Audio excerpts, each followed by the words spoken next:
Now, Norm, we're running out of time, but I would be remiss here if I didn't bring up something. People have been bothering me about this for months and months. People come on the show and they say, the next time you see Norm Macdonald, he's got some tremendous stories about the great Bob Uecker. Now, do you have a story you can tell us about Bob Uecker? Voice of the Milwaukee Brewers. Well, Bob Uecker is one of my best friends. He's a great man. I know Artie told a story when he was here, and Bob was not too thrilled with that. But it's Artie Lang you're talking Artie about. Lang, yeah.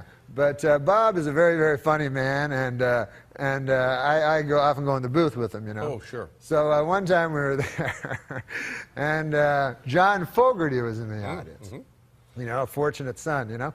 So John Fogerty was there. So Bob Uecker is a very interesting guy. He thinks of everybody as the same. He doesn't think of people as stars or anything like that. He's a very down-to-earth guy. So he was talking to me, and he says, "Hey, man, you know that guy?" I go, "Yeah." He goes, "That's John Fogerty, rock and roll singer." So I go, yeah, I know who it is. He goes, "Yeah, man." He goes, "But I played in a golf tournament with him." He goes, "You probably think of him as some that likes to bite the heads off of chickens, but this guy can..."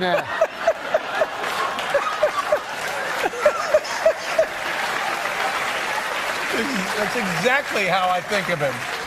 This guy can get it out of the sand trap like nobody's business. So he goes, he's got a hell of a set of pipes on him. He goes, come the seventh inning stretch, I'll have him up here. He'll sing for you. So I said, no, Bob, don't do that. Like, don't have him come up and sing for me, please, you know. He goes, "What's matter, man? Don't you even know who he is?" He got all mad. So I go, "Yes, Bob, I know who he is. He did Creedence Clearwater Revival." Yeah. He goes, "Yeah, he did all that."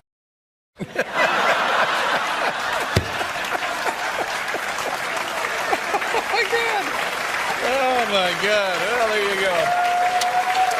Now, listen. Yeah. Macdonald.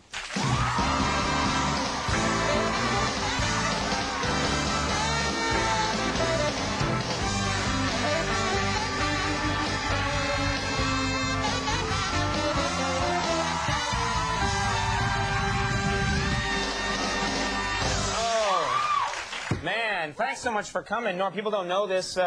Norm Macdonald is not feeling well. He's been sick, but he was a real trooper, and he showed up anyway. I've been sick like 3 days. I was barfing and had diarrhea and everything. Okay, well, we didn't need to know, I know that. You could have said I've been feeling a little fluish, yeah, a little under the weather. But you're feeling okay right now? Yeah. You know, I kind of a hypochondriac, so when I get sick, I want to find out if I'm going to die, you know, from it. Mm-hmm. And so I try to, like, think, where did I get the sickness? You ever do that? Yeah, you figure out, did I come in contact with some, you know, how did I get it? Yeah, did I get, because I know, like, Ross Abrash, this guy who works up on Saturday Night Live, he was sick last week. I thought maybe I got it from him. Mm-hmm. I remember I ate some shellfish a few days ago. Mm-hmm. And then yesterday, I got stabbed with a rusty syringe by this 80-pound homeless guy. Probably Ross Abrash. Yeah. If I'm guessing right. Yeah, as I say, it was Ross Abrash. Yeah, right. It probably was him. And so, then, you know Tanya Addy? Who? She works on your show. I just talked to her. Yeah, I don't know. I don't talk to people on my show. I deal with everyone through lawyers and intermediaries. Oh, my Lord. I'm like Elvis in, like, 1976. I'm in a room with the shades drawn, eating a lot of peanut butter, shooting out TV sets. Oh, my Lord. Yeah. Yeah. Go to town, my friend. What about her? Who? You are feeling a little unwell, aren't you? I just wanted to see if you remember her name. Sure. What? Yeah. I just told you. Yeah, Tanya. Yeah, Tanya, what's her last name? Oh, come on, we got to get the show going. Now. But she was telling me, this is interesting, she was telling me that, you know that movie, The Elephant Man? Yeah? We were just talking about it backstage, and I always thought it was a stupid movie, and she said it's a really good movie, and I said the stupidest thing in it is because, you know that part where the guy says, I am a human, I am not an elephant, I am a human being. I'm not a monster, I think, whatever. I'm a human, and I'm not an animal, I'm a human being, yeah. Tanya just pointed that out to me, that it's I am not an animal. Right. Because I always thought it was stupid, like the guy doesn't even hardly look like an elephant. So why would you would be the worst movie critic in the world. You know, if you had your own movie criticism show and you came on and this whole movie sucked. He's not an oh wait. Oh, I'm sorry. Forget what I said. Anyway, that has nothing to do with anything. It's just Tanya and I were talking backstage. Yeah. Tanya who? Quick. Abby. Right. See, I knew. You got the weekend update coming up. Yeah. You got some topical jokes that Yeah. you got brewing. I know you. Your mind's always going. I'm always thinking about the jokes from the paper, you know, so I can come on, especially when I come on your show, you know. Sure. You know how I come on your show and I always try to have some jokes from the newspaper? Sort of like now, Yeah. So here's the joke I got. Yeah. Y'all know about this woman, right, from Denmark that left her baby out in the street? Yeah. How do you feel about that, folks? Yeah. I don't like it either. I don't think that's right. Yeah. Good joke. Oh, no. You know, That was the premise I was update would be so easy for you. It'd be such a great gig if that's all you did. That's all I What do you did. think about that, Boo? Yeah, all right. And in another story, President Clinton hurt his knee. What do you think? Oh, too bad. Yeah, okay.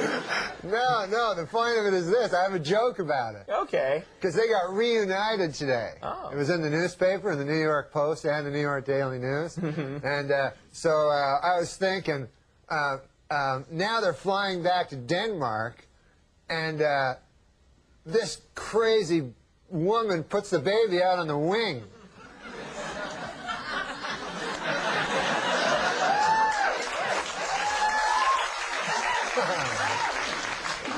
I don't know. You want to try another one, or you want to... It's your choice. I think the fever's breaking. There was another one in the paper today.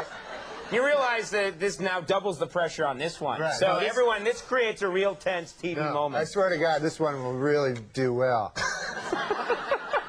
This one concerns a fella that won the lottery. Uh-huh. And he was a garbage man. He won the lottery. He won the New York State lottery. And he won like $8 million. And he said he's not going to quit his job. And you've always heard that, right? Right, I'm going to keep my job. I'm going to keep my job. And there's only one occupation where the person does not keep his job when he Wins the lottery. wins the lottery. You know what that occupation is? No. Crack whore. That was amazing. You pulled it out. I was worried about you for a minute. I thought you were in deep trouble. I thought you might get backed into a corner, have a lot more pressure on you, and then not have anything. I know. But the pitch came in low and towards the middle, and you put it out of the park. No, I didn't. What are you talking about? When people hear crack whore, they just start laughing. That's just the reaction people have. It's cartoon birds fly in and sing a song. Crack whore. What are you doing now? I just saw on the TV my hair. Okay. All right. What we're going to do is we're going to take a little commercial break. Okay, great. And I'm going to get security in here.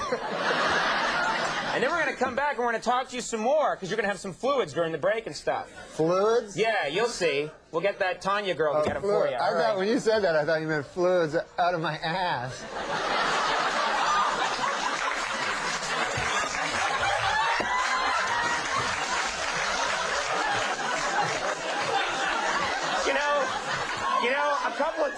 A couple of times in the 4 years I've been doing this show, someone has stopped me just before I went to commercial to try one more joke.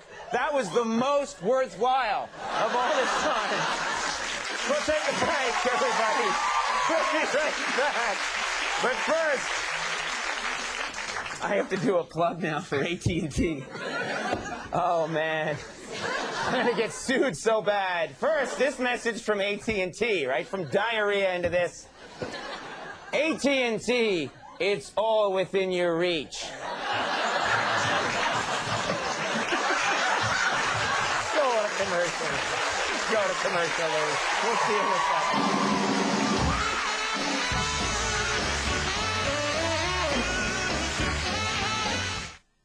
AT&T is trying to make things simple. What about all these other long-distance offers? Well,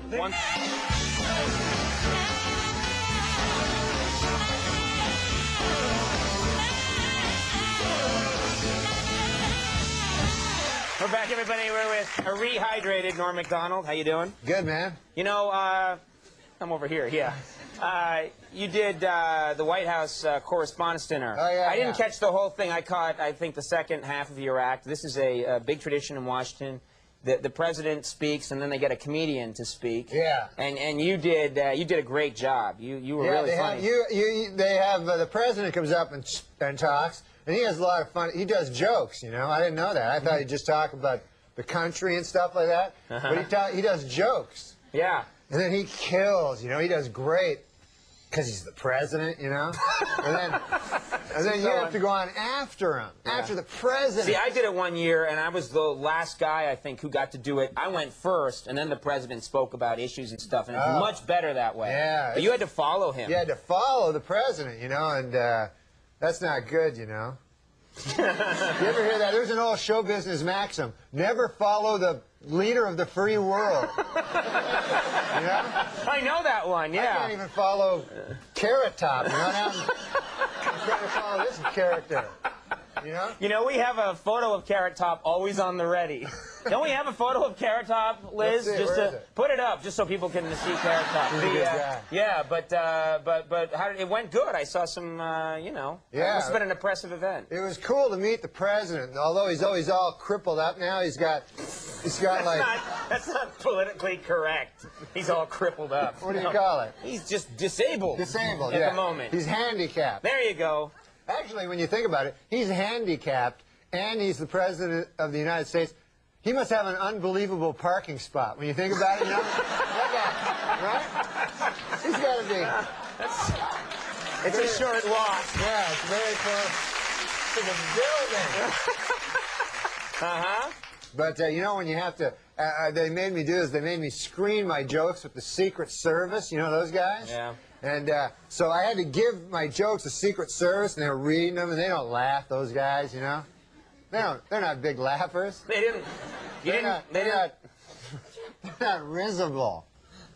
A guy told me that word. You know what that means? I don't know who you are tonight. I don't know what that word is. No, that word means, that's something for you to learn there. That word means easy to make laugh. Risible. Risible. Risible. Easy to make laugh. Good, yeah.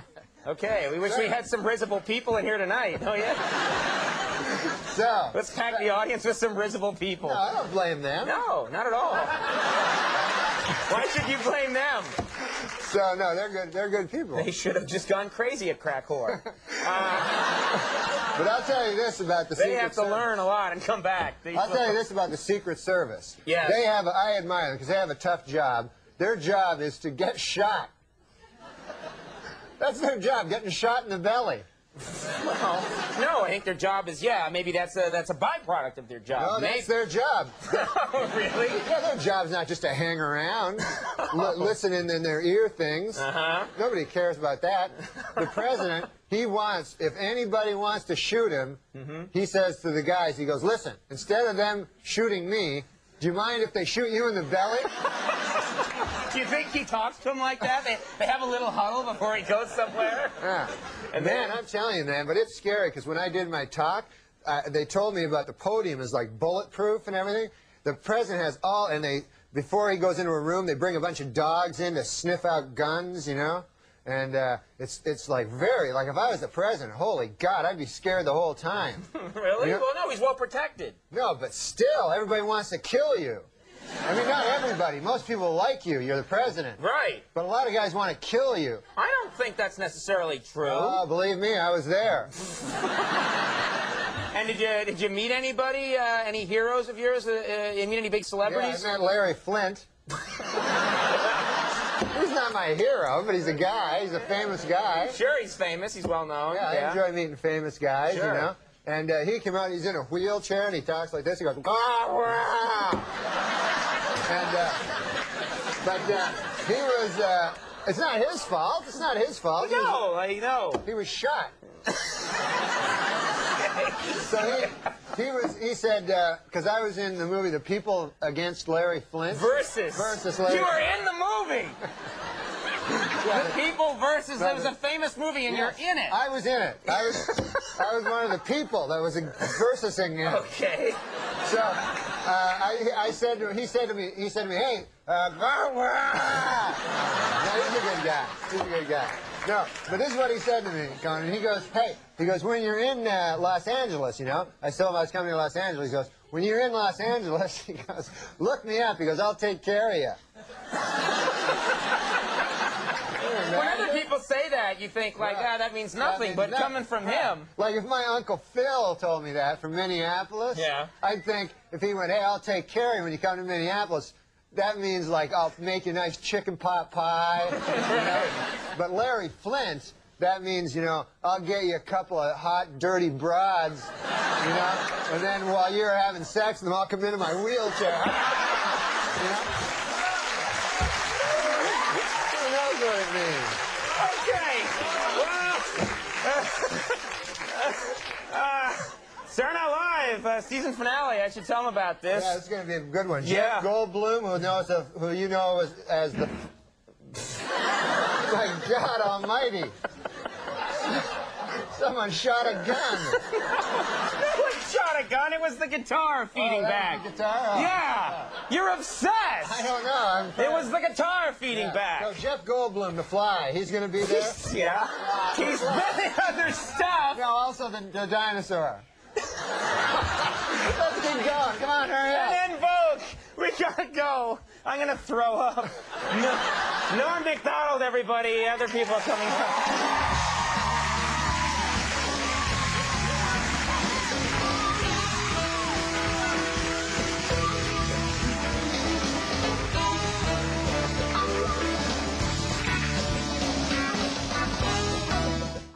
I mean, if you do it right, it's really like that.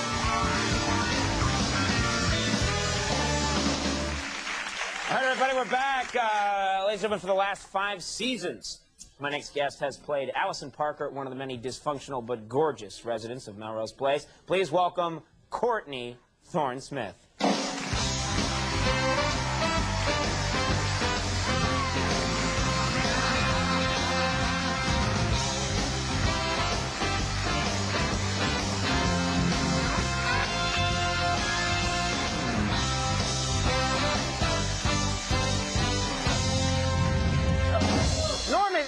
Norm, you're sick, and you're all over her like a bear rug. Just leave her alone. No, you know, because before, during the commercial, I was saying I had a huge crush on her. Yeah. And then you said you did, too. I said I did. When you were on Day by Day, I developed this big crush on you, and this whole talk show is a scheme to get you here. I liked her when she was on the Tomorrow Show with Tom Snyder. Not the Tomorrow Show, but the Later Show. He says to me in the break. You have no idea who I am. Yeah, no, I know from that show, that's all. He says to me, oh, I really like her. I saw her. I really think she's great. I really have a crush on her. And I said, where, you saw her in Melrose Place? He said, no, I was watching Tom Snyder, and she was on, and she was a great guest. And I said, wait a minute, that's the show that's opposite our show. Why weren't you watching our show, pal? Because I wasn't on it that night. All right, no, stay. We have exciting stuff to talk about. You've been on this show, Melrose Place, for 5 years. For 5 years. And now you're leaving. Why are you leaving? It's time. You know? I mean, how many times feel can you like be Oprah. fired, rehired, drunk, sober? I understand. know. I Thank understand. you. Yes, I see. You mean you got tired of, like, because they had your character pretty much go insane, you know, go through all these really weird... Allison has been through so much. I was sexually harassed, carjacked, had an affair with a married man who then tried to rape me and then shot himself while on the phone with me. I was drunk, sober. While getting sober, though, I got to have an affair. Did he do all that with stuff David while on the Elliott. phone with you, or Jack just was shot a sex himself? addict. Wait, I'm curious. No, I was on the phone in the office, which makes it really awkward. All right, okay. And he was in Seattle, and he shot himself Oh, my God. while he was on the phone. I know. Yeah, and so you finally said there's no more that this character can do, right? I can't do any more. I've been married and divorced and widowed, and it's too much. What's going to happen in the season finale? Can you give us a tip for all those fans out there? What's going to happen? I can't tell you. Okay. You'd be mad at Good me night, if I everybody. did. We had a good time. No, I mean, but give us some sense of, like, is it one of those? Because every year they try and have a season finale where everybody gets into a Zeppelin and blows up, you know? Something. Well, now you've given it away. It's a Zeppelin. It's a Zeppelin. All right. Are you talking about Melrose Place? No, because You're the biggest ass I ever met. I love you for it. No, because I swear to God, and when I lived in L.A., I lived on the actual street called Melrose Place. There's an actual street. There's a Melrose. Is there really a Melrose There's really place? a Melrose place. Okay. You all know right. this, right? Yes, it's true. So they opened a restaurant called Melrose Place on it, and then it's right beside my house. And every time I go out, there's all these retards, like tourists, and these tourist retards, like they're always fat and they're taking pictures, standing in front of this restaurant. Yeah.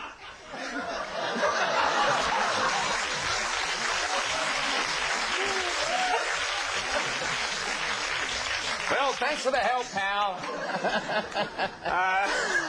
He'll get over it. You'll see. Now, I got to ask you about this because we... Shut up. That makes it all right.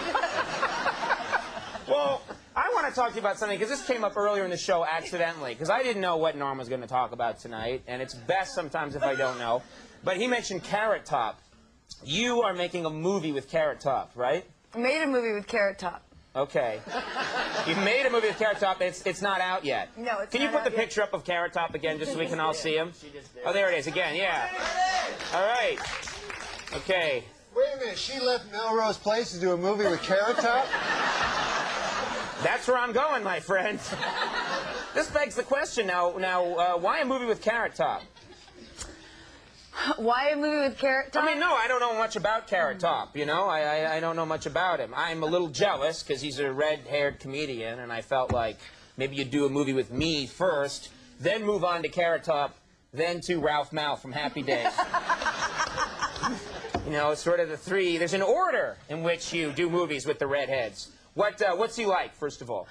He's extraordinarily sweet. Nice guy. He really is. And he worked very hard, and he was adorable. And he works with a lot of props and stuff, too, right? Not in the movie. Oh, in the movie they took his props away? They took his props away. That's a bad time to suddenly take away everything you know about comedy. You know, you've been using props now all your life for comedy. Now we're going to take them away when you make your first movie. Was he okay, though, with it? He was cool? He was great. He did a wonderful job. Do you have a scene where you and him embrace? Yeah, lots of making out. Oh, for God's sake. Nothing but making out. All right. It's like 9.5 weeks, but Carrot Top. we were doing. Wow! I gotta check out that movie. Is it called 9.5 Seconds?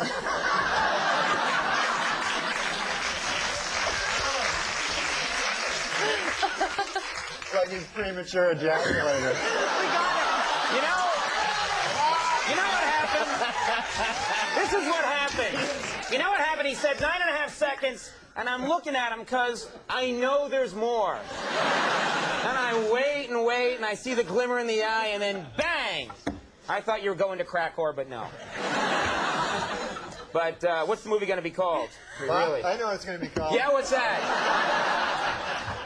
If it's got Carrot Top in it, you know what a good name for it would be? What's that, Norm? Box Office Poison. She's in it. What about my career? Courtney Thorne-Smith, the girl sitting to your left, is in the movie. I'm going to go see it for fun. How do you scare everybody else away? No, I love this girl. I would see any movie with this girl in it. She's a beautiful lady and a talented, nice talk show guest. Okay. As evidenced by her appearance on our rival show. All right, well, there's this 2-hour season finale of Melrose Place. There's this movie coming out. Yes. Title undetermined at this point. Chairman of the board. Oh, all right. Do something with that, you freak. I bet the board is spelled B-O-R-E-D.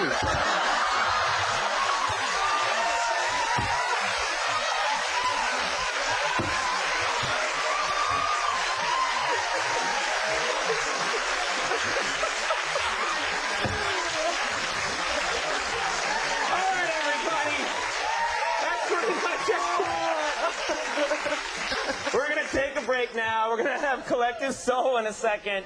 Courtney Thorne-Smith, we hope she's still our friend. We do love you.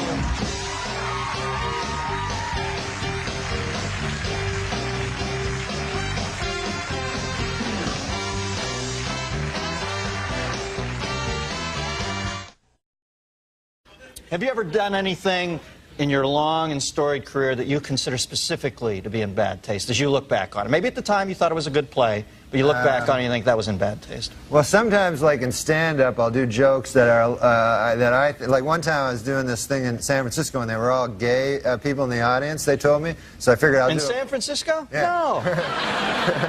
So I figured I'd do stuff about gay people so that they could relate to it. Yeah, it's warm up. Right. They love that. And so I was talking about, because I went to this gay pride parade, and I saw in it there were these old men and old ladies like with these signs that said, "We are proud of our gay son," you know? And so I was saying, that's an odd thing to be proud of, you know, because it's not an achievement, you know? It's not like something you work all your life to be gay or anything like that.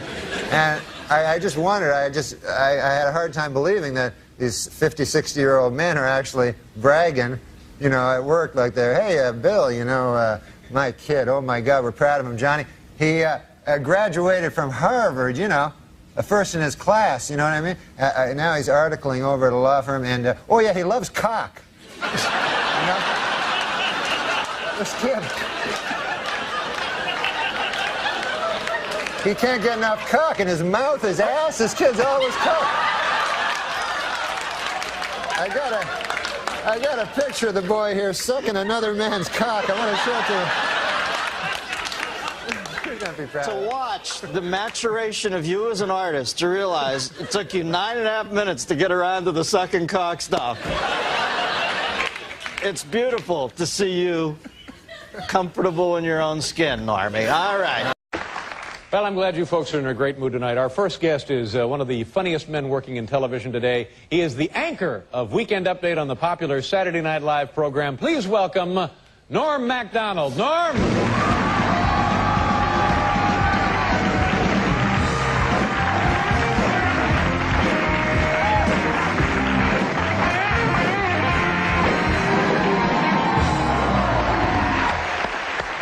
How you doing? I'm doing good. Oh. No, that's all right. I'm just slow. That's okay. Happy New Year, buddy. Happy New Year to you. Thank you very much for being here. Yeah. You don't mind if I ask you a question? What's that? I hear this story, and there's like this press release that you get your ass fired. Is that true? No, you didn't get fired. Yeah, they fired me. No, they didn't fire you. No, I'm serious. I talked to a guy that said I'm fired. Fired from your television job? From on the weekend, you know, I do the news segment. Yeah, the Weekend Update. Yeah, and I do the jokes. Sometimes, many times, the best part of the show. Yeah. But it's all a matter of opinion. That's your opinion. It's my opinion, yeah. But then the guys that can fire me, that's not their opinion. Now, why would they fire you? Well, who fired you, first of all? Let's get some names here. Let's get this on the record. Well, I don't know the guys, because the guys I work with, like Lorne Michaels and stuff. Did Lorne Michaels fire you? No, he didn't. He didn't fire me. Right. He likes me and stuff. Well, it's his show, isn't it?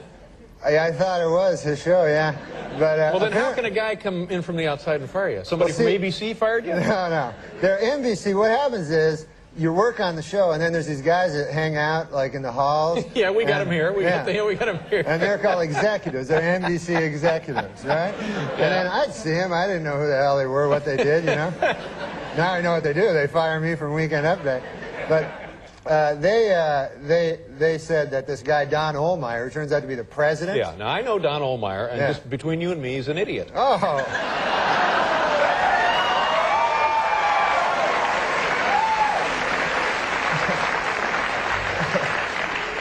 So I wouldn't take it seriously. If this guy fired you, you may still have a job. You never know. I'd wait for some paperwork. No, I phoned him, you know. Oh, you had to phone in to pick up your messages from the... Oh, man. Yeah, so I said, hey, you don't know what to say. You're like, hey, how's it going there? You know, you're trying to talk about something else. Yeah. Did you have a turkey there for the thing or whatever? I don't know. And then, so he goes, oh, yeah, I'm firing you there from the show. And then I said... oh, that's not good. You know? And then I said, why is that now? And he goes, oh, you're not funny. Yeah. And then I said, holy Lord, that's even worse news, you know?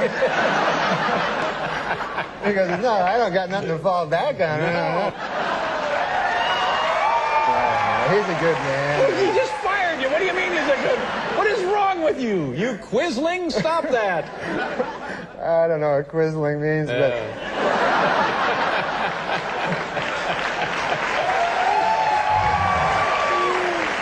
But I mean, to me, like, you know, you have to be philosophical about these things. I mean, at first, like, when I found out, you know, I was upset. But then, you know, I really started to think about it, you know, and plus I drank a lot of whiskey.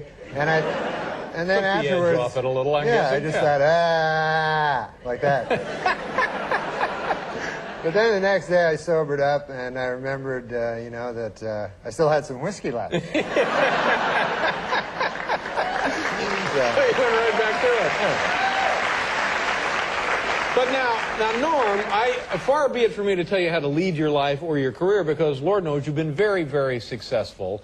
But if the guy says to you, we don't want you on the Weekend Update, and that's like your signature piece. Yeah. You're kind of like the anchor man, not only of that segment, but of the entire Saturday Night Live show. If things aren't going great, they give the ball to you. You're the damn quarterback, Norm. You're the one who punches it over the goal line for pay dirt.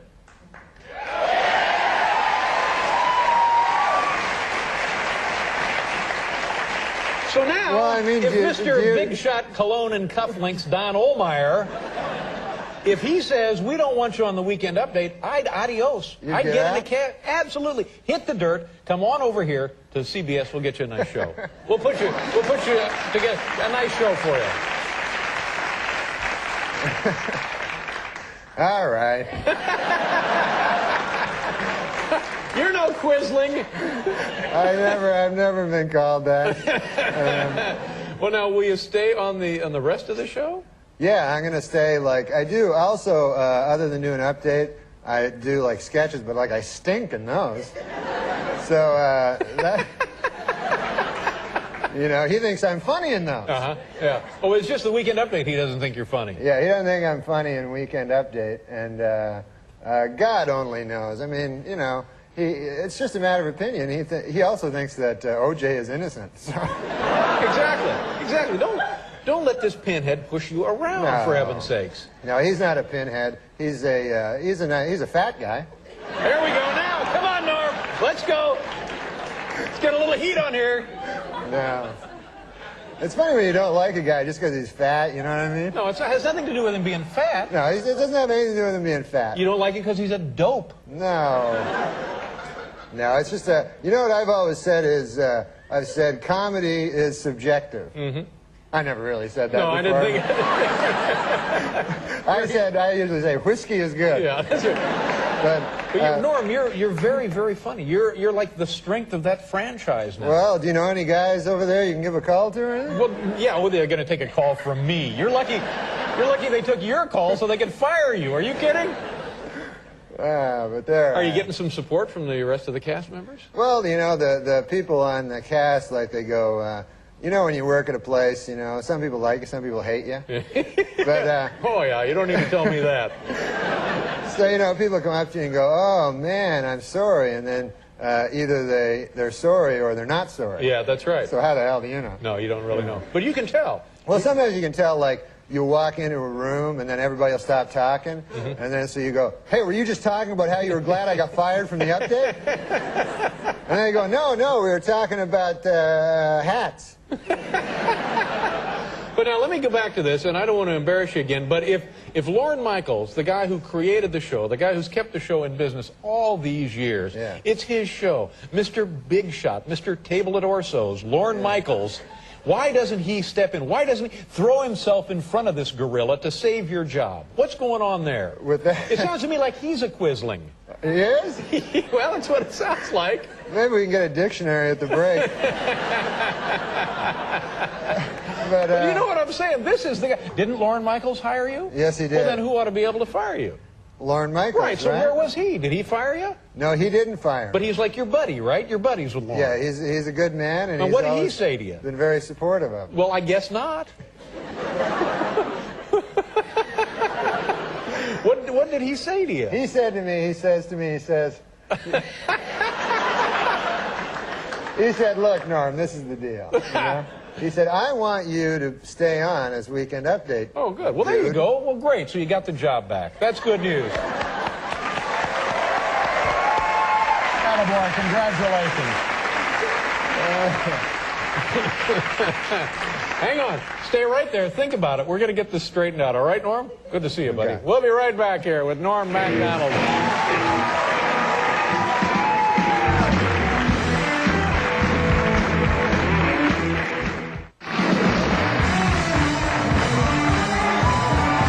Norm Macdonald is here from Saturday Night Live. Peter Wilson from La Femme Nikita Streb. You ever seen these Streb people? Oh, they're great. They're going to change your life. What do you got there, Norm? You looked up Quisling. Yeah, I looked up what does it say? Quisling. Yeah. And also, do you know what Quizmaster means? That'd be like Alex Trebek. Yeah, I knew that. No, Quisling is a master of ceremonies on a game show. There you go. Now, Quisling is a traitor who serves as the puppet of the enemy occupying his country. Exactly. That's what I'm talking about. Thank you very much. Norm Macdonald, you, sir, are no Quisling. I thought I was dumb when I didn't know what Quisling was. Yeah. I think I'm even dumber now because I still don't know what it is. Well, now, Norm, a couple of things come to mind here. This seems so preposterous to me, so unfathomable, so unreasonable that I'm guessing, oh, it's like a stunt, like a publicity stunt, like big-time wrestling or something. Is that kind of deal? Where you and Don Ohlmeyer will have a feud and you'll wrestle on the show or something for your job? One of those deals? No, I like Don Ohlmeyer. Oh, no, how can you like... This weasel fired you! No, but he doesn't think I'm funny. And yet you like the man. Sure, I mean, you know. Here's what. A lot of people don't think I'm funny. Enjoy your complimentary beverage. Now, tomorrow night... It ain't whiskey, but it's good. Now, there's a great song. Now, tomorrow night, come back on the show, or Friday night, come back on the show and do Weekend Update. You can do Weekend Update here. You can be the Weekend Update guy on this show. That'd be great. Well, there you go.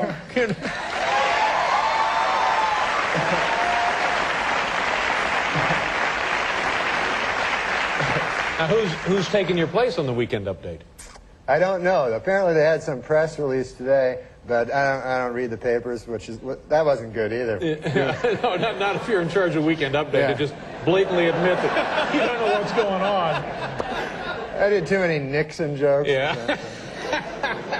I'll tell you one thing. I'll tell you who's taking your place. Nobody can take your place, Norm Macdonald. That's what I think.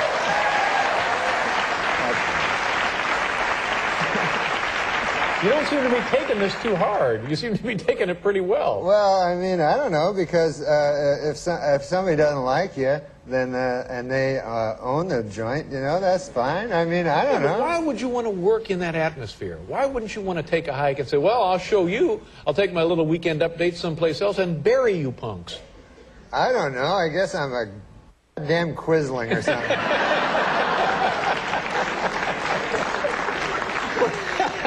Norm, geez, I hope you land on your feet. I think you're going to, but you're going to be in part of the show anyway, right? Yeah, I'll be doing, you know, things. Yeah. I'll be, you know, now I find that hilarious impression of me, you'll be doing that, I guess. No, why didn't they fire that? What they do is now they're saying, oh, we'll put you in a whole bunch of sketches, which I don't want to be in, because then they're like, here, you're the scientist, and you're the scientist in charge of Monkey Boy or something damn thing. And, you know, and then I'm like running in going, hey, cheerleaders, what's going on? I haven't seen Monkey Boy, and I don't know how to... That ain't a bad sketch, though, Norm. That's true. That ain't bad. That's got possibilities. How's everything at home? Your mom all right? Oh, yeah. Do you get to see your mom much? She came to visit me in New York, you know. That's nice. And she's real sweet, you know. She doesn't know much about show business, you know, but she always tries, because she knows I'm in show business. Right, yeah. I mean, until tonight. And so she always tries to give me, like, the showbiz news. I remember, like, a couple of years ago, she phoned me up. She goes, oh, my God, have you heard the news? Liza Minnelli's a phony. And that was her, like, story. Liza Minnelli's a phony. Yeah, and I thought, how can that be, like, a story?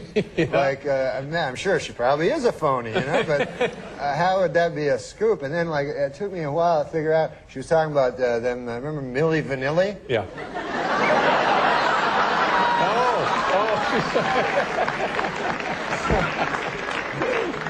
She's like into that stuff, you know. She must be very excited and proud, though. I mean, because you work with big stars. Like I know you've worked with Bill Cosby. Oh yeah, Bill Cosby, man. He's my favorite guy ever since I was young, and I got to open for him at this comedy thing, and he was the greatest. I got to meet him and stuff. And you know, when you meet these guys, it's so like, you know, you're in shock or something, you know, because you can't believe you're talking to this guy.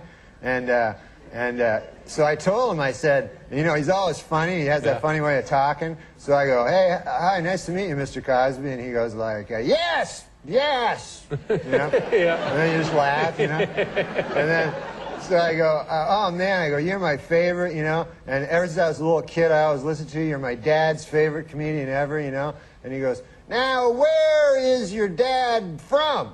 Yeah. You know? That's so pretty good. That's pretty good. Maybe I'll do him this week on the show.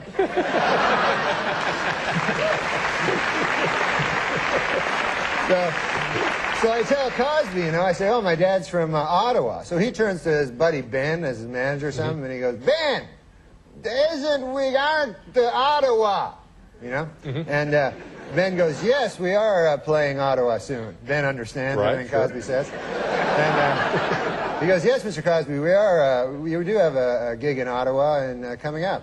And he goes, what is your father, give me a paper. So he gets a paper and he goes, here, now, write your father's name on the paper. Everything's funny as that. Advice about, hey, write your father's name on the paper. No, it's not, no. So he goes, and the pen. The man needs the pen. You know? So I get the pen and the paper, you know. So I'm writing down my father's thing. And then all of a sudden I realize that my father's dead. See, that's a problem. Oh, man. Oh, man. So I panic, you know. I'm in this situation. My dad's been dead 8-9 years, and I got the paper and the pen, you know. Yeah. And so I know Ottawa's area code, you know, so I write that, and then I'm just writing down like random numbers, you know. And then I go, here you go, Mr. Cosby, this is my father still alive's number here, you know.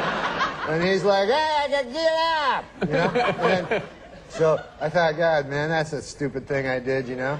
And then a couple weeks later, I get a call, and it's Bill Cosby on the phone. And he's like, I phoned the number. And he was so sweet, like he'd actually phoned my father's number. Like, what a great man, you know? Oh, man. And he said, the man does not live with the number. The man answered, and not your father, you know? So I'm like, oh, I'm pretty sure. Because I couldn't go, oh, yeah, I forgot, he's been dead 10 years. Yeah. Oh, man. Well, Norm, I hope we've been able to get you through your darkest hour. And that I hope you somehow find the will to carry on. And normally this would be the time when we'd mention the show on Saturday night, but I'm so angry about this, and I don't care about the show Saturday night, and neither should you. Oh. Good to see you, Norm. Thank you, man. Come back anytime. Norm Macdonald. We'll be right back with Peter Wilson.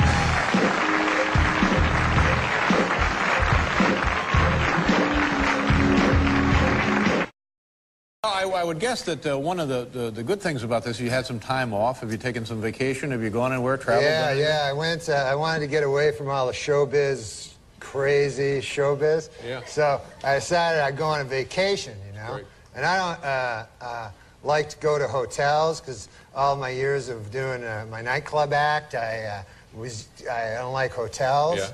So I decide I'll go, you know, my buddy tells me, he goes, hey, you should go to one of them bed and breakfasts. You ever hear tell of them? Oh, yeah, sure. Yeah. The idea is you go there, it's a guy's house, and you live in his room, and then he makes you some breakfast. Right. Very yeah. It's a thumbnail, you know. That's it, sure. So I looked one up on the internet there, and I found one. I went to Vancouver Island, Victoria, which is beautiful. Wow. Oh, my God, it's God's little country. And so I go there, and I look up my place where I'm supposed to go. I have it on a little piece of paper. And I knock on the door, right? And there's no answer. So I knock again, and there's still no answer. So finally I look like in the window there, and there's an old man sleeping on a couch, you know? Yeah. So I bang on the door, ringing the doorbell, you know? So finally I hear like, hey, keep your pants on there, you know, from the inside. And he comes to the door, old guy, you know, but I'd say 80, 85 years old. Old Harold Delaney was his name. Harold Delaney. Yeah, nice enough gentleman, you know. And so I get in there and I says, well, I better go to sleep. There's no one else there, you know. Like, I thought it'd be like a whole bunch of people in different rooms, you know. Yeah. And it was just me. Yeah. So I go up and I go to sleep, and I'm ready to go to sleep, and a knock comes on the door, right? A knock on my bedroom door. Right. So I figure, uh-oh, old Harold Delaney wants to have sex with me there. You know?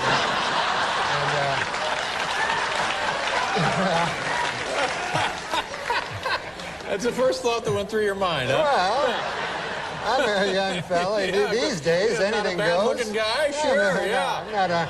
Traveling alone, why not? And, of course, I didn't come to Victoria to have sex with old Harold Delaney, you know? I came to do some sightseeing. Of course. Yeah. So, then I hear him, he goes, well, you ought to play some Scrabble. Oh, Scrabble. Yeah, so I say, okay, that's good. Sure. I'll play some Scrabble. So I go down, and he pulls out this old Scrabble game there, and we start to play, you know, and I like Scrabble, you know. So I get the first turn, you know, because I picked the lower letter, and so I get the first turn. So I make rabbit, you know. Pretty good. It's a good word. And then I do it pretty quick. I take like a couple of minutes, and then old Harold Delaney, he takes like a half hour to like get his word, and the whole time he's not talking, he's not telling me old stories, because I like hearing old stories, you know. And instead, it was like for a half hour, it was just Harold Delaney going. So then after a half an hour of that, you know, I'm just sitting there, he comes up with his word, it's hat. That's his word, yeah. Hat. So he puts it, and he takes the word hat, and then he puts it like way in the corner on that triple letter score. Right. The triple word, the red one that you want to get to. Yeah, sure. But you can't just put it there. No, it's got to have some relation to rabbit. Yeah. Yeah. You got to move up there, you know, and finally get to there. But instead, he just puts it right there. Oh, no. So I go, all right, you know. And so then it's my turn, you know. I do something, and quickly, and then again, the same thing, like, you know. And then time going by, and then every word, and I was coming up with good words. You know, I had sleigh, you know, a sleigh ride, and avocado. Whoa. It was a 7-letter word. Yep. You get 50 extra points. I'm still way behind him. He's just freelancing the board. Yeah. Yes. And so finally I decided I'm gonna I gotta say something, you know? So and all his words were like cup and hat, and I think it was just like things he'd see around the room, you know? And so I'm playing excellently. I should be in the lead, but instead I'm like 1,000 points behind. And finally, like, I gotta say something, you know? So he puts boot, you know, up on this triple, and it really annoyed me because I was building towards the triple letter, and he just puts boot, and so I said, finally, I gotta say something here, and I go, hey, old Harold Delaney there, I don't know, you can't put boot there, and then he goes, you never heard tell of a boot? So I go, no, I know what a boot is. I'm just saying. He goes, if a fella goes out there has to wear a boot. So I go, no, I know I made avocado. I know a boot. You know? And it just took him forever. And also I noticed a weird thing. There were no blanks. You know how you have the blanks in the game, and it's always good to use any letter, right? Yeah. I realized there's no blanks in this game, and I figured old Harold Delaney must have, when he got the game, figured, what the hell is that, you know, and throwing it away. Can't use it. Yeah. Now, how was the breakfast? Did you have the breakfast? There was no breakfast. I got up the next day. I was so hungry from playing Scrabble all night. So he says, hey, Harold, how you doing there? How about some breakfast? And he goes, I've never been much for breakfast. So I go, oh, all right. So I go, I guess I'll go down to Macdonald's and pick up some breakfast or something, Harold. And he goes, can you get me an egg McMuffin? It's crazy.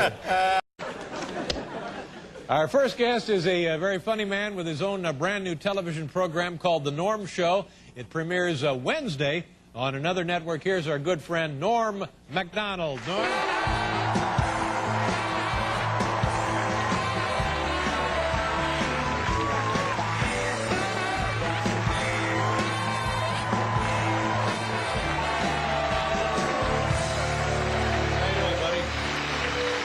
Welcome to the show. Yeah. Good to see you. Good to see you, too. I gotta tell you something, Norm. I'm very happy for you because one or two times ago when you were on the show, you had been fired. You'd lost your job at Saturday Night Live on the Weekend Update because those people didn't have the guts to stand by you. Because those people wouldn't know funny if it bit them in the ass. Yeah.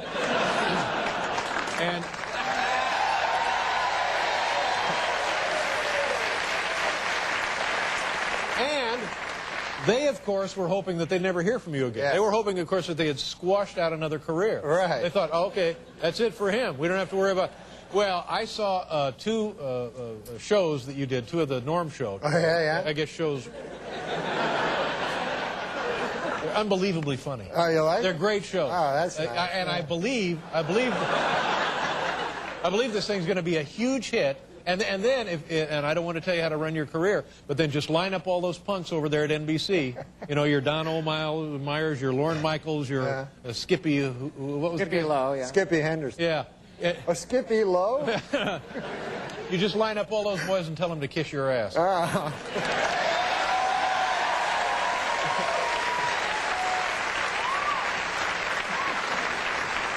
You know what I'm saying? Yeah, I know. No, it was nice. I was working like all the time, so it was good. Like after the show, I got to I returned to my first love of doing nothing. You know, and then I hung out for a while, and then I started on this and everything like that. But it's nice. Turned out great. It turned out all right. I got a chance to just be vindication. What? I don't know. Who knows how I think it'll do pretty well. Because you're on right after the very popular Drew Carey show, and then your show, people dialing in to see you, and lo and behold, and you know, by the way, a lot of stuff on TV ain't that entertaining. Yeah. They dial up your show, and holy crap, it's actually funny. Yeah, well, it's good. Yeah. It's good that it's going on after the Drew Carey show because a lot of people watch that. Right. And then people, they never turn the channels. That's right, they know don't. what I mean? It's inertia. Yeah. Yeah. Even with the clicker. Well, they're in for a great surprise, my friend. Oh, that's nice. Congratulations, I'm very happy. Yeah, that's nice. See, and at the time... At the time, I think I was more upset than you were, and now that you're back on top, I feel like I'm happier than you are. I feel like I care more about your career than you do. Is that possible? Well, I like, mostly I like watching TV.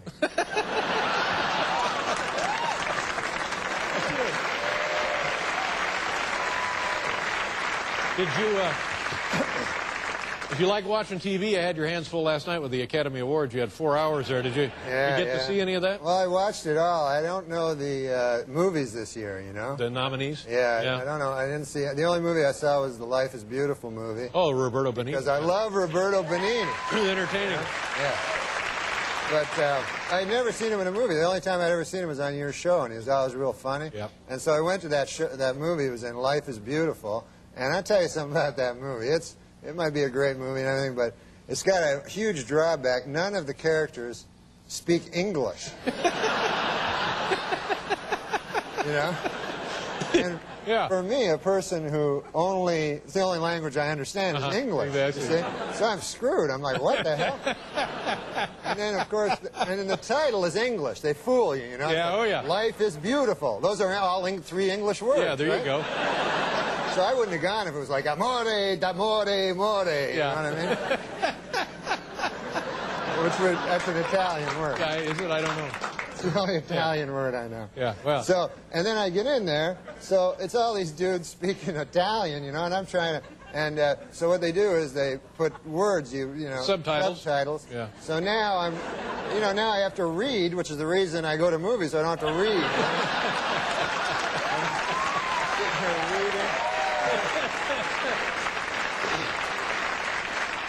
And you know how annoying it is when you're reading and somebody's reading over your shoulder? Well, it's like 200 people reading over your shoulder. But he's a funny guy. Yeah. He pretended the whole unpleasantness there in Europe was a joke. Yeah. Is that what it is? Yeah, he has a kid. He has a little 10-year-old child, and they go to a Nazi concentration camp, and his kid's not that bright. So he just pretends that to the kid, like you'll see like crazy like Nazis doing it, and then Roberto Benigni gets behind them and goes. So the kid thinks it's a big joke. Let's move on, Norm. Yeah.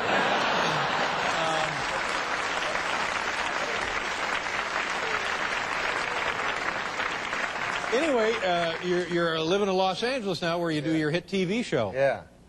Yeah, I don't like Los Angeles. You're originally Canadian, right up in the Toronto area? Toronto, yeah. Yeah. Come down here to New York. I come to New York, and Toronto and New York is great because they have cabs and subways because I don't know how to drive a car, you know. You don't drive at all? No, I never learned how. Really? Yeah. Why? Well, I don't like them. I find them dangerous, you know? Like, you drive and you're in a car and you're going like 70, and then another car comes, he's going 70, right? And then there's like a foot between you, you know? Yeah. You're like, ah, and they're honking. And then who knows what, it's only a foot, you know? And they move a little bit and there's a crash, and you're always seeing crashes. Every time you drive, sure. there's a crash, there's a big twisted wreckage of a crash, you know?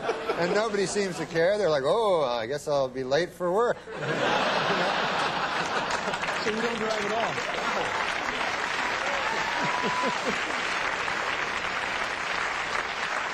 You know, like imagine you're in a plane and you're flying and you look out, there's some plane wreckage on a mountain, right? Or a plane comes beside you like 10 feet. Ah, he's honking, you know? That's sky rage. So you... No, I don't think so. But now you're living in Los Angeles, where it's nearly essential to be able to drive. Yeah. Yeah, it's really, everything's far apart from each other. What do you do? I bought myself a bicycle. And I don't know how to drive a bicycle either, but on a bicycle you can just go on the sidewalk, so you're the most dangerous, you know. And so I go to the bike store, I don't know, and the guy's telling me, hey, all these bikes, you know, they have all this technical mountain bike. I'm not going to be on a mountain. Right. You know? I'm just going to be on the road, the sidewalks. So he goes, what kind of bike you looking for? So I said, I don't know, I think I'd like a red bike, you know. And so he sells me this one.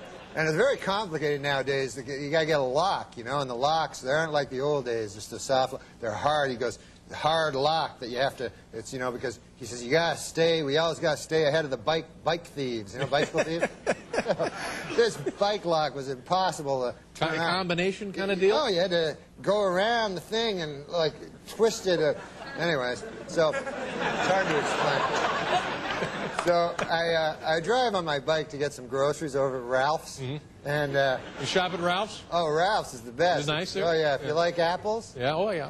You like apples? I do. I like apples. Produce, good produce? Yeah, the best apples, man. So I go. They run a lot of specials at Ralph's? Or they have like the everyday low prices? No, they're everyday low prices, you know? Yeah. So I get my bicycle to the Ralph's place, you know, and I try to get this damn lock on. It doesn't work. I can't figure it out or anything like that. So then I figure to myself, I'll just leave it here unlocked. Right in front of Ralph's? Yeah, because I figure, what's the odds of my unlocked bicycle and a dirty bicycle thief showing up at the same time? Yeah, right. You know what I mean? You're not going to be in there all day? Yeah, just like 5 minutes, buy some cookies and some, you know, an apple. So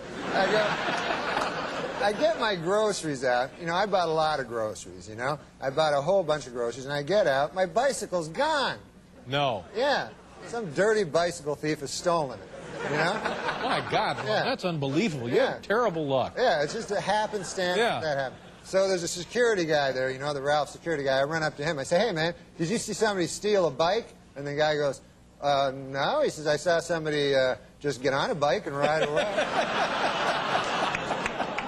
He goes, was it locked? I go, of course it was locked, you know. And then I realize I'm holding the lock. In my hand. So I look. A bad deal. Stay right there, Norm. We'll be right back here with Norm Macdonald.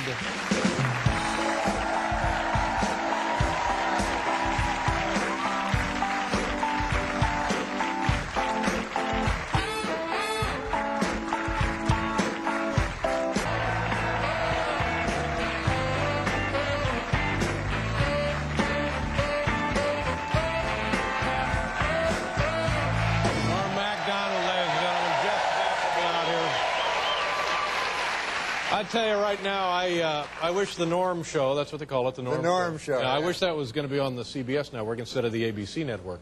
Yeah. Because CBS needs all the help we can get. ABC is fine. They got Barbara Walters. Yeah. And whenever things start to sag over there, she'll interview Oprah. And so they don't need any help. We need a blockbuster smash comedy hit. Yeah, you got Everybody Loves Raymond. I love that. That's right. See, this would be great show. You guys love that show? This would be the perfect. This would be the perfect companion piece to Everybody Loves Raymond. Yeah. Everybody Loves Norm. Huh? What kind of a kid were you when you were a kid? Me? When I was growing up? Yeah. I was all right. Yeah. But I want to talk about the show. Go ahead. The Norm Show, because I have to do this, you know. Tell the people what it's about. Because I have to, you know, promote it. Yeah. You know, I'm not comfortable in promoting. You But only have to promote the first one, and then after that, everything takes care of itself. Right. So it's about me. I play a dude named Norm. Right. That was my idea. And so I'm a guy who got kicked out of the NHL for gambling, you know, right? And then I have to do community service as a social worker, you know, and I hate it. I don't like being a social worker. So that sounds pretty funny, right? I enjoyed it. I've seen the first two shows, and it made me laugh out loud. Yeah. See, the problem is, Dave, I'm not a great, like, promoter. You know, like my manager's always saying, I got to get out there and, like, promote. And I'm not comfortable with that. I'd rather just, you know, talk and tell stupid stories and everything like that.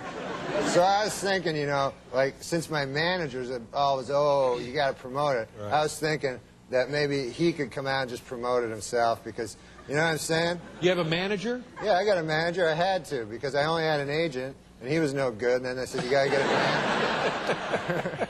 So you got to get a manager. You got to get a manager. And so they said, you know, maybe Mike Ovies. There's all these guys. But I picked this dude that he's my manager. And I thought maybe I could bring out him and he can, like, promote the show. You're not talking about here now, are you? Yeah, he's here right now. Come on. Here now. Oh. Yeah. Come on, man. Norm Macdonald! Norm!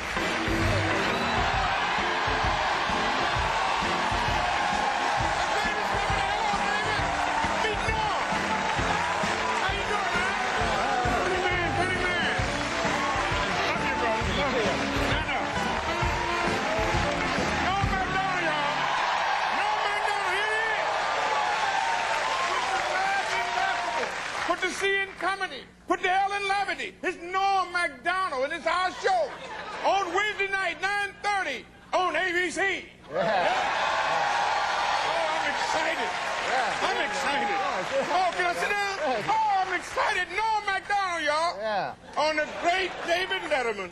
Yeah. Oh, yes, yes, yes. So, Don, shouldn't you be out fixing fights? Well, that's what I always try to do. But I'm going in a new business now. he's done with boxing. I'm in a new business now. They didn't want me there, so I'm here with Norm, and Norm's show gonna be great. Just as I predicted about this man sitting here years ago, that he would be global and a superstar universal, and here he is, David Letterman, y'all. Yeah, that's right. There he is. Yeah. Let me just say this. Ask Don what happened to that Lennox Lewis thing. What was going on there? Let me tell you something. With that Lennox Lewis thing, if you fix a fight, you do not go to the judges. Am I right? That is right. That's right. That is right. Talk to him. Not only is he funny, he's clever. He understands. Yeah. Oh, we are so excited to have our new show, though. Oh, yeah. Oh, listen, Norm. Now, let me tell you something, though, Don. In all fairness, you know, it's going to be tough. We have stiff competition here on CBS. Oh, is that right? Who are you up against? Well, we're up You against. don't have no competition. Don, we're up against 60 Minutes 2, which is a very, 60 Minutes, who? 60 Minutes. Does he have Mike Wallace? No. Do they have Ed Bradley? No. No. Maury Schaefer? No. Do we have Andy Rooney? No. You know what I mean? Do they have Leslie Stahl? No. What are you talking about, man? 60 who? It's the Norm Macdonald Show. Yeah, baby.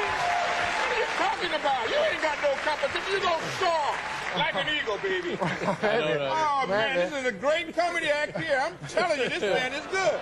And you know what makes our country so great is he's a Canadian, but we welcome him in because this is America, the greatest nation in the world. Well, I'm so excited. I'm so excited. We have also on the show is Laurie Metcalf. She's damn good. Yeah, three-time Emmy winner. Oh, she's funny. Beautiful lady. Three-time Emmy winner. Beautiful lady. Oh, David, you've been so nice. Here you is on another network, and your heart is so big that you steps out and you help another guy that's struggling and bring him into the forefront. Thrust him out there and to the light, and he's doing his job. You to be commended. Applauded. Thank you, Don. I mean, you are a true American.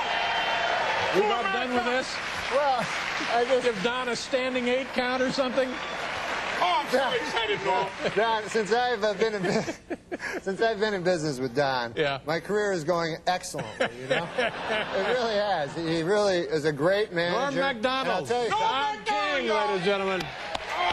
We'll be right back.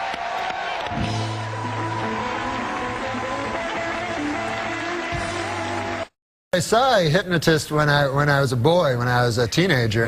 Ravine the Impossibilist. The Impossibilist.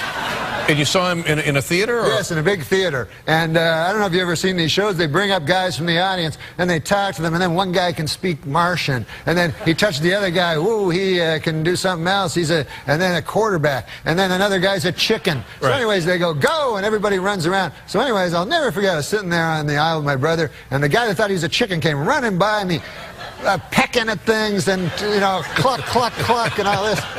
So he was pecking at things. So it was, you know, grain and his own feces and all sorts of things. So he exits anyways, and then after the show, I'm quite astonished by the whole thing because I'm only a young lad, and I go out into the parking lot and I see the guy. There's the guy that was the chicken. So I walk up to the guy and I go, man, how'd that feel? It must have been amazing. You feel like a chicken, right? How'd that feel? And he goes, oh, it was cool. Really? So then I thought, I don't know. You know, because imagine if for 15 minutes you thought you were a chicken, right? Then afterwards you'd be like...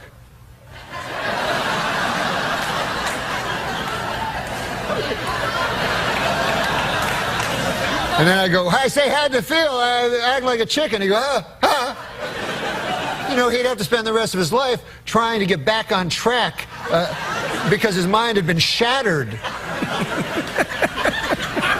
Shattered by the experience of being a chicken? Well, of course. If you thought for 10 minutes that you were actually a chicken, would you be able to do the show the next night?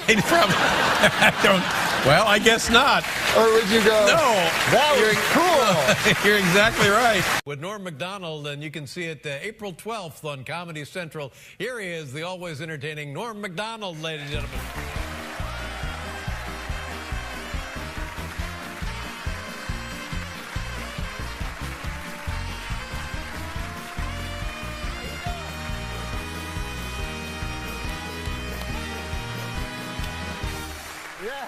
I saw that show today, Norm. Very funny. What show? The TV show? Yeah, your TV show.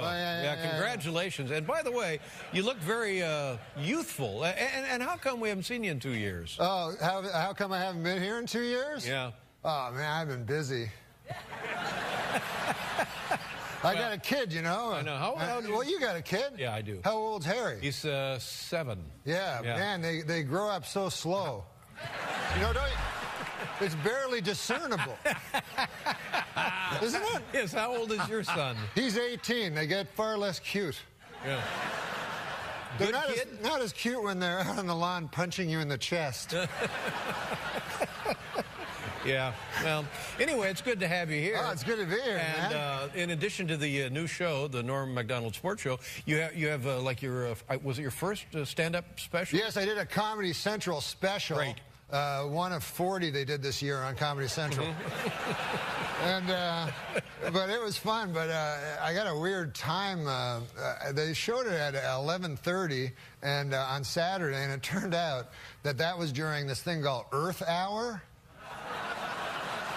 I think some people know what it is. Yeah. On Earth Hour, you have to turn off your electricity. So, wow. That's horrible. And as you know, and as I know, and as they apparently know, TVs are powered by electricity. So, and furthermore, my key demographic is damn dirty hippies. Yeah.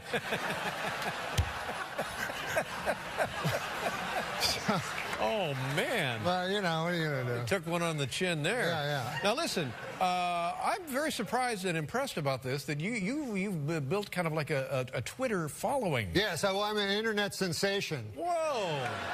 Now, I didn't take you for a guy that would know about that kind of stuff. I know all about that stuff, Really? man. When did you start Twitter? 2 weeks ago. Really? But this is what I know. I did it for the Oscars. The guy told me how to do it, and I was watching the Oscars, and you know how horrible those were. And so it was pretty easy to do just jokes constantly on how horrible everyone was, you know. And you know, and some of the things were nice, like it was nice to see Kirk Douglas, of course, you know, and he had that terrible stroke, which didn't affect his comic timing at all.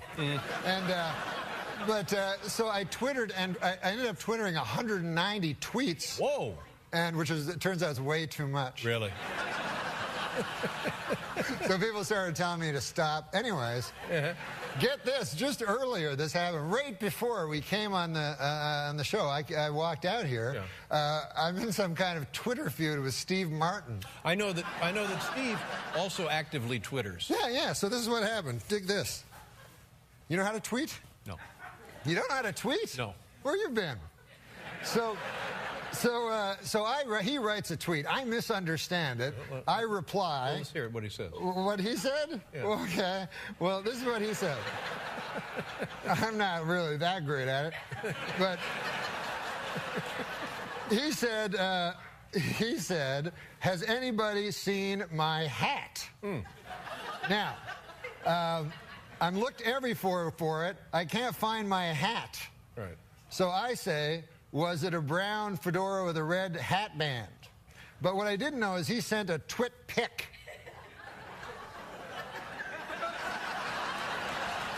Stop right there. Let me just say, if this is an example of Twitter communication, it's invaluable.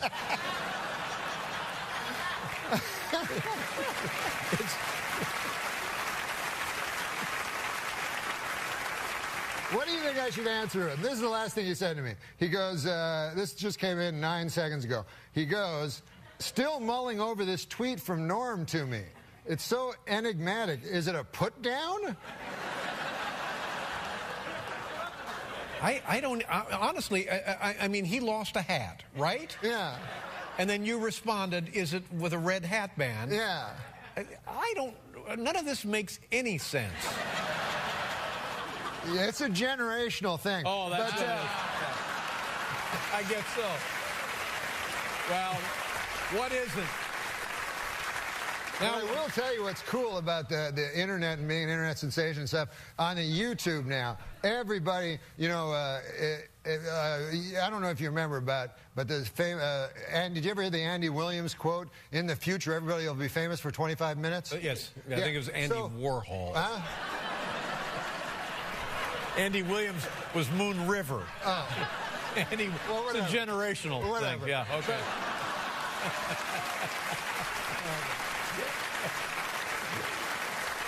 But here's the thing. Like, for instance, have you ever heard of Harrison Schmitt? No. Okay. He walked on the moon. I didn't know that. Right. An astronaut. Right. A guy who walked on the moon. There's very few people that have been in the position to go, hey, where's the moon? There it is. Right. Well, you're right. That's a good point. Right. Now, so 12 people have landed on the moon. Neil Armstrong, Buzz Aldrin. Who else? Right. So this Harrison Schmitt fella must be going, what the hell do I have to do to get famous? Yeah. Right? Meanwhile, the Kardashians, we know Khloe, we know... It's awful. Yeah, Lois. Lois Kardashian. All of them. We'll be right back with Norm Macdonald, everybody.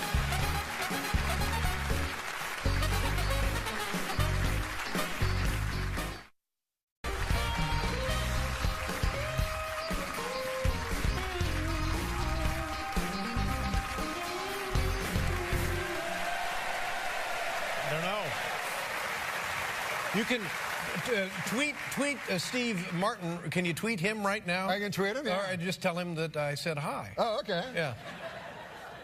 And that you're on the show, and we're talking about him. And okay, awesome. I said hi. Awesome. And add this. I'm sorry about the hat.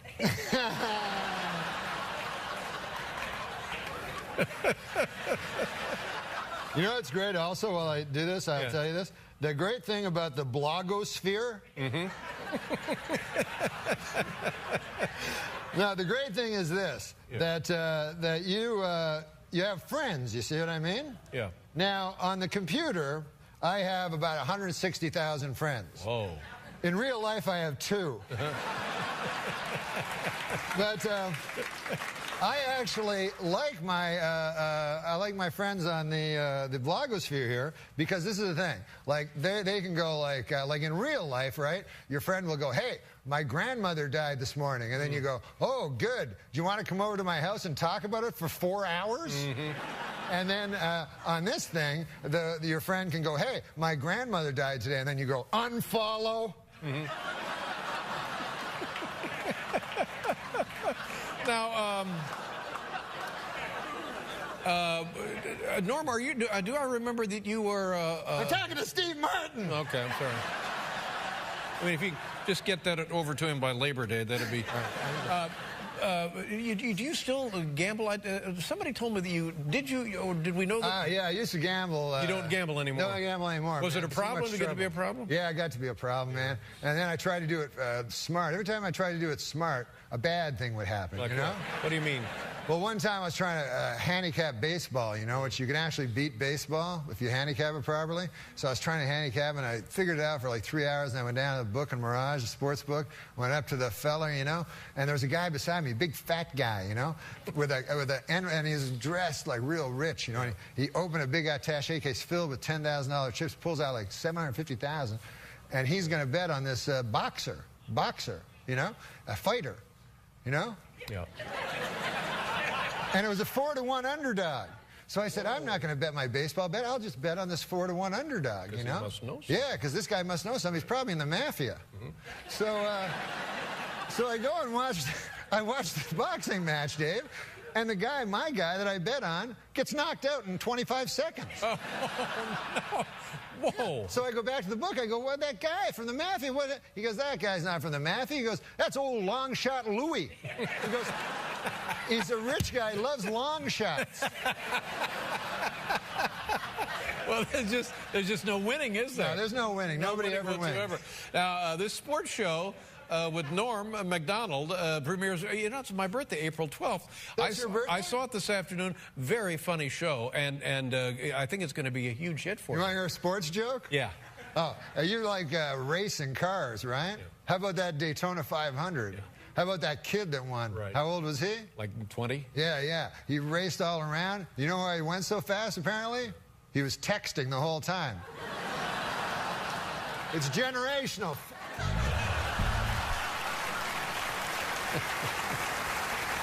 The show premieres April 12th on Comedy Central. Sports show with Norm Macdonald. Great pleasure to see you. It was great to see you, man. Don't wait 2 years to come back. We'll be back with C.C. Sabathia, ladies and gentlemen.